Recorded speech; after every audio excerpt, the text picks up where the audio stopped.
घटना। जन सुराज के सूत्रधार प्रशांत किशोर ने आज सोमवार को पाटलिपुत्र गोलंबर स्थित कैंप कार्यालय में एक महत्वपूर्ण प्रेस कॉन्फ्रेंस का आयोजन किया, जिसमें पीके ने सम्राट चौधरी पर लगाए गंभीर आरोप। बोले, शिल्पी गौतम की हत्या और रेप के मामले में अभियुक्त रहे हैं सम्राट। एक अन्य मामले में 7 लोगों की हत्या का गंभीर आरोप। नाबालिग होने का फर्जी उम्र सर्टिफिकेट बनाकर जेल से निकले। प्रशांत किशोर ने मानव वैभव विकास ट्रस्ट से भी पूछे सवाल। बोले, जियालाल आर्य जी, अनिता कुणाल जी और मुख्य सचिव प्रत्यय अमृत की सासू मां को प्रेस में आकर ये बताना चाहिए कि शांभवी चौधरी की सगाई के बाद ट्रस्ट ने 100 करोड़ की संपत्ति कैसे खरीदी। सम्राट चौधरी, इन पर मेरा सीधा आपके माध्यम से सरकार को, बिहार के गवर्नर से, बिहार सरकार से, केंद्र सरकार से मेरा अनुरोध है कि इनको हत्या के आरोप में, ये हत्या के अभियुक्त हैं, इनको तुरंत पद से बर्खास्त करके गिरफ्तार किया जाए। क्यों किया जाए ये समझिए। तारापुर में 1995 में 7 लोगों की जो हत्या हुई और 7 मारे जाने वाले लोग कुशवाहा समाज के लोग थे। ये बिहार में जाति की राजनीति करने वालों के लिए सबक होना चाहिए। सम्राट चौधरी कहते हैं मैं कुशवाहा हूं। 7 लोगों की जिनकी हत्या के ये अभियुक्त हैं, आरोप नहीं है, मैं शब्द बहुत सही समझ के बोल रहा हूं। 7 लोगों की हत्या के अभियुक्त राकेश कुमार उर्फ सम्राट कुमार मौर्य उर्फ Samrat Choudhary, Tarapur case number 44/1995, note कर लीजिए। 44/1995 में 7 लोगों की हत्या हुई, उसमें ये अभियुक्त हुए। और जो केस है चीफ जुडिशियल मजिस्ट्रेट को 24/4/1995 को इन लोगों ने डॉक्यूमेंट सबमिट किया। बिहार विद्यालय परीक्षा समिति का एक एडमिट कार्ड सबमिट किया, जिसमें बताया गया कि KNVMH सम्राट, ये स्कूल का नाम है, कुमार सर एक स्कूल का नाम है, जहां से ये एडमिट कार्ड इशू हुआ है। सम्राट चंद्र मौर्य, पिता का नाम Shakuni Choudhary, date of birth 1/5/81, result fail, number आया 268, कैटेगरी प्राइवेट। ये सुप्रीम कोर्ट का डॉक्यूमेंट है जो सम्राट चौधरी ने जमा किया है, जिसमें ये बताया है इनका डेट ऑफ बर्थ 81 है। उसके हिसाब से 95 में चीफ जुडिशियल मजिस्ट्रेट ने नाबालिग होने के नाम पर इनको वहां से राहत दी। इनको जेल से निकाला गया क्योंकि ये 15 साल के थे और कानूनन 18 साल से कम उम्र के बच्चे को अभियुक्त के तौर पर जेल पर नहीं रखा जा सकता। अब ये बात तो पब्लिक की जानकारी में है। अब मैं क्यों कह रहा हूं कि इनको आज अरेस्ट करना चाहिए, क्योंकि 2020 का जो सम्राट चौधरी ने अपना इलेक्शन एफिडेविट दिया है, इसमें अपना उम्र इन्होंने बताया है 51 साल। ये सम्राट चौधरी का इलेक्शन एफिडेविट है।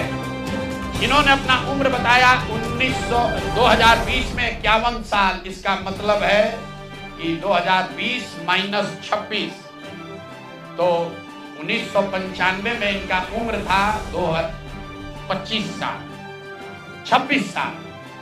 तो 26 साल के उम्र के आदमी को कोर्ट ने गलती से गलत सर्टिफिकेट के आधार पर नाबालिग होने के नाम पर अभियुक्त होने के बावजूद, ध्यान दीजिए, अभियुक्त होने के बावजूद इनको जेल से बरी कर दिया गया था कि ये 15 साल के हैं, जबकि इनका अपना डॉक्यूमेंट बता रहा है कि ये उस समय 26 साल के थे। तो 26 साल के उम्र के आदमी पर अगर 6 लोगों की हत्या का आरोप है, तो जब तक कोर्ट से वो फ्री नहीं होते हैं तब तक उनको जेल में होना चाहिए। और ये आदमी यहाँ का उप मुख्यमंत्री बनकर बैठा हुआ है। तो मैं यहाँ के मुख्यमंत्री से और बिहार के माननीय राज्यपाल से ये अनुरोध कर रहा हूँ कि हत्या का आरोपी, हत्या का अभियुक्त सम्राट चौधरी, राकेश कुमार उर्फ सम्राट चौधरी उर्फ सम्राट कुमार मौर्य आज संवैधानिक पद पर बैठे हुए हैं। ये देश के संविधान का, देश के विधि विधान का इससे बड़ा अपमान नहीं हो सकता है कि जिस व्यक्ति को जेल में होना चाहिए वो आदमी यहाँ का उप मुख्यमंत्री बना हुआ है। तो मुख्यमंत्री नीतीश कुमार सीधे इस पर कार्रवाई करें, नहीं करेंगे तो कल परसों में हम लोग राज्यपाल के पास डेलीगेशन लेकर जाएंगे, सिर्फ बर्खास्तगी के लिए नहीं, सम्राट चौधरी के गिरफ्तारी के लिए। पूरा समझिए, मैं कैमरे पर कह रहा हूं, सम्राट चौधरी हत्या के अभियुक्त है, जेल से फर्जी डॉक्यूमेंट निकाल कर बाहर निकले हैं। या तो इनको बर्खास्त करके गिरफ्तार कीजिए और नहीं तो देश में जितने लोग हत्या किए हैं उनको भी जेल से छोड़ दीजिए। ये हालात है, ये डॉक्यूमेंट है आपके सामने। ये सम्राट चौधरी का इलेक्शन एफिडेविट है जिसमें 2020 में उन्होंने अपने आप को 51 साल का बताया है। उसके मुताबिक 1995 में वो 26 साल के थे और कोर्ट में इस आधार पर इनको बरी किया गया है कि ये 15 साल के बालक हैं। तो ये बता दें कि ये हत्या के आरोपी हैं। इन्होंने जो सर्टिफिकेट दिया है वो ठीक है कि नहीं है। बाकी ये भाई साहब जो घोटाला किए हैं अपने डिग्री उग्री में तो बहुत छोटी बात है।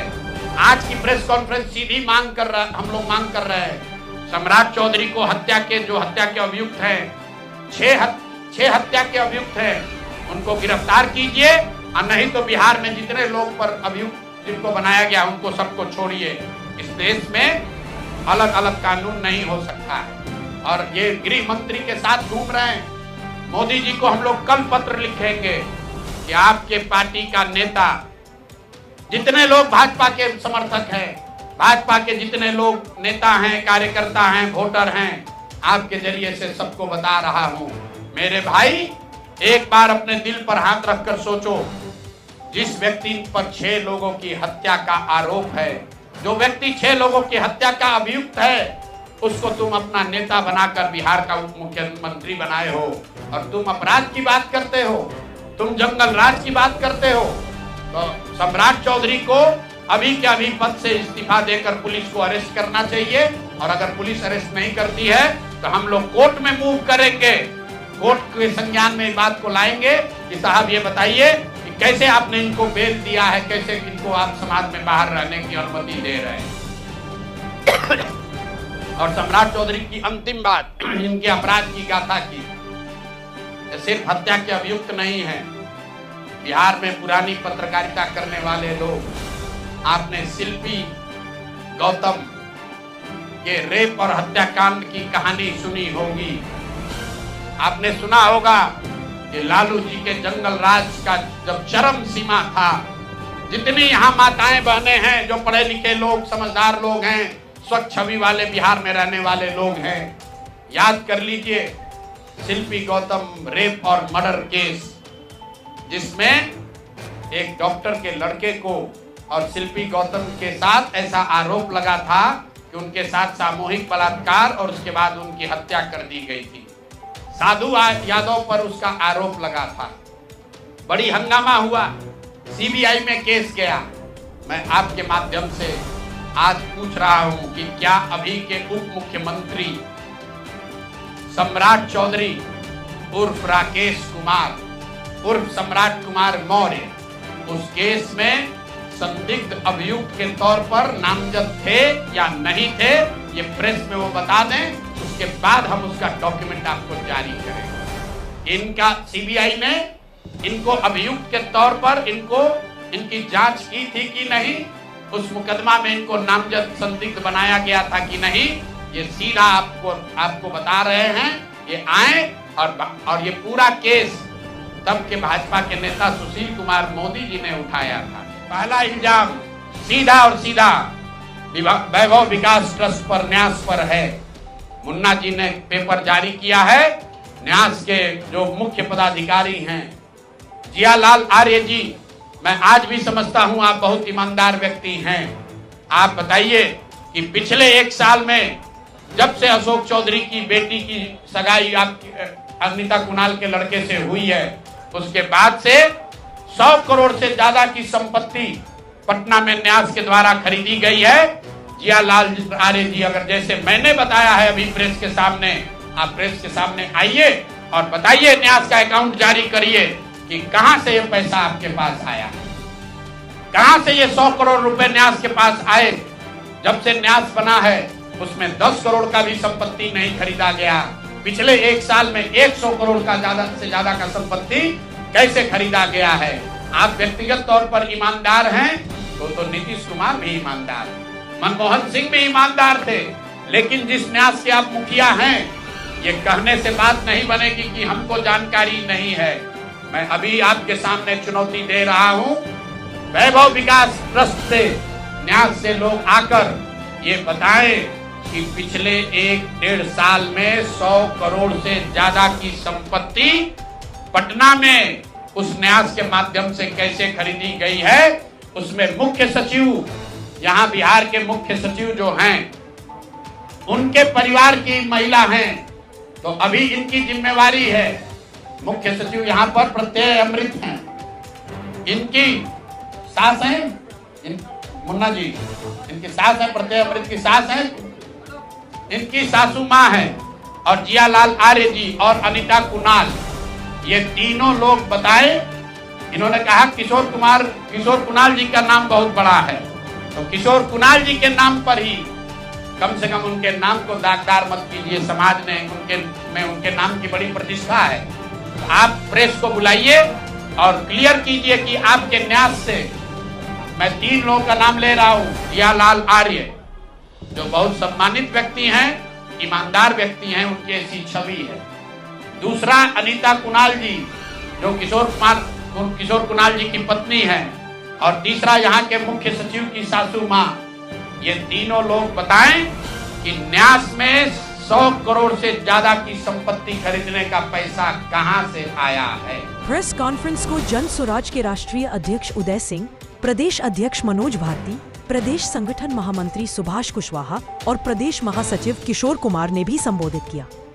इस दौरान वरिष्ठ नेता रामबली चंद्रवंशी, सुधीर शर्मा, विनीता मिश्रा, MLSC अफाक अहमद और प्रदेश मीडिया प्रभारी उबैदुर रहमान भी मौजूद रहे।